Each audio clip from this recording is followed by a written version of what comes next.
ইসলামেরা একটি লাশ মৃত ব্যক্তিকে আমরা যখন কবরস্থ করি তখন আমরা মৃত ব্যক্তির চেহারাটাকে আমরা কাবার দিকে পশ্চিম দিকে আমরা ঘুরিয়ে দিই।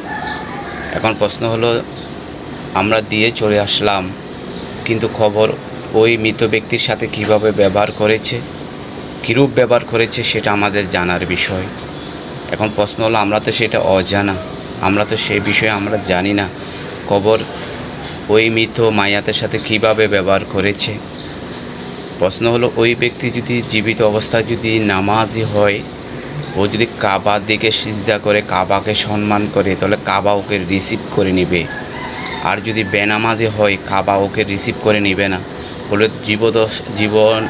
জীবদস্থায় হায়াতের জিন্দেগিতে তুমি আমার দিকে ফিরে আমাকে কী করো না, তাজিম করো না, আমার দিকে ফিরে রাব্বুল আলামিনের আল্লাহ সুবহানাহু ওয়া তাআলাকে সিজদা করো নাই, কাবা তোমাকে রিসিভ করবে না।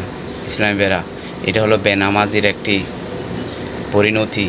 আসুন আমরা নামাজরত হব, নামাজ কায়েম করব ইনশাআল্লাহ।